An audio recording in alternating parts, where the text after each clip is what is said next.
আসসালামু আলাইকুম ভিউয়ার্স, আশা করি সবাই খুবই ভালো আছেন। আজকে শেয়ার করব আপনাদের সাথে পুঁই ফল ভাজি। এটা হয়তো অনেকেই খেয়েছেন, আমি আসলে ফার্স্ট টাইম রান্না করলাম, খেতেও বেশ ভালোই লেগেছে, তাই আপনাদের সাথেও শেয়ার করলাম কিভাবে রান্না করলাম পুঁই ফলের বিচি।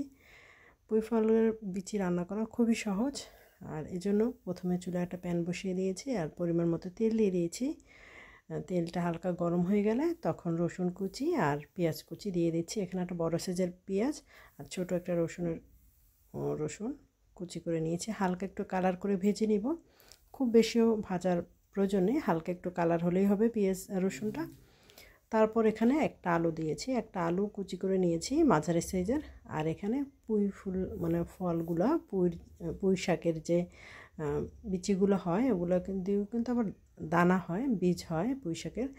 সেটা আসলে আমরা ছাদে লাগিয়েছিলাম, আর সেটা অনেক ফুল হয়েছে, তুলে ফেলে দিয়েছি যেহেতু গাছটার অনেক বয়স হয়েছে। ভাবলাম দেখে অনেকেই খায়, এই জন্য আজকে রান্না করলাম। এই জন্য আমি কিছুটা পাতাও নিয়েছি সাথে, পুঁই শাকের মানে পুঁই শাক নিয়েছি। আর এটা ভাজতে কিন্তু খুব বেশি সময় লাগে না। এখানে 5-6টা কাঁচামরিচ দিয়েছি। কাঁচামরিচের ঝালটা কিন্তু এটা ভালো লাগে বেশি, মানে একটু ঝাল ঝাল হলে খেতেও বেশ ভালো লাগে। আর এখানে হালকা একটু হলুদের গুঁড়া দিয়ে নিয়েছি জাস্ট কালারের জন্য, আর দিয়ে দিয়েছি সামান্য লবণ। এটা রান্না করার জন্য খুব বেশি উপকরণের প্রয়োজন হয় না, অল্প উপকরণেই এটা হয়ে যায়। আর এটা খেতেও খুবই ভালো, গরম ভাতের সাথে কিন্তু খুব ভালো লাগে। যারা কখনো না খেয়েছেন আমার মতো একবার ট্রাই করে দেখবেন, বেশ ভালোই লাগে, রান্না করতেও সময় লাগে না, গরম ভাতের সাথে জাস্ট অসাধারণ। এভাবে একটু নেড়েচেড়ে ভেজে নিচ্ছি। আর আমি কিন্তু এটা কোনো ঢেকে দিইনি, এভাবেই রান্না করেছি। প্রায় 15 মিনিটের মতো সময় লেগেছে, এটা 15 মিনিটের মতো রান্না করতে সময় লেগেছে জাস্ট এটা ভাজি করতে। আর এটা কিন্তু অল্পতেই সিদ্ধ হয়ে যায়, খুব বেশিও জালের প্রয়োজন হয় না। আর কালারটাও কিন্তু তেমন কিন্তু একটা পরিবর্তন হয়নি, যেহেতু একটু হলুদ দিয়েছিলাম এই জন্য এটা একটু হলুদ না দিলেও কোনো সমস্যা নেই, কারণ কালারের জন্য দেওয়া। এটা কিন্তু প্রায় হয়ে গেছে, ভাজিটা অনেকটাই সিদ্ধ হয়ে এসেছে। আর চুলার আঁচটাও কমিয়ে দিয়েছি, একটু মিডিয়াম আছে। শেষ পর্যায়ে কিন্তু রান্না করতে হবে, তা না হলে কিন্তু আবার নিচ থেকে লেগে যাবে।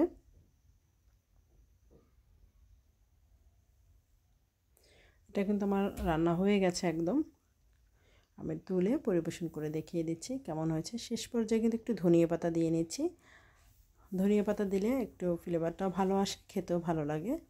যেহেতু রান্নাটা হয়ে গেছে, ধনিয়া পাতাটা দিয়ে আমি একটু নেড়েচেড়ে চুলাটা অফ করে দেব, কারণ ধনিয়া পাতা দেওয়ার পর কিন্তু খুব বেশি জাল করতে হয় না, তাহলে কিন্তু ধনিয়া পাতার ফ্লেভারটাও আসে না। রান্নাটা কিন্তু আমার একদমই শেষ পর্যায়ে। এভাবে করে আপনারা রান্না করবেন, আশা করি ভালোই লাগবে খেতে। একটু ঠান্ডা হলে একটা প্লেটে তুলে নেব। হয়ে গেল আমার পুঁই ফলের বিচি ভাজি। এটা কিন্তু অন্যান্য সবজির সাথেও ভাজি করা যায়, তাছাড়া পেঁয়াজের কলি দিয়েও এটা ভাজি করতে পারবেন। আজকের মতো এই পর্যন্তই। ভিডিওটি ভালো লাগলে অবশ্যই লাইক কমেন্ট করে শেয়ার করবেন। ধন্যবাদ সবাইকে, আল্লাহ হাফেজ।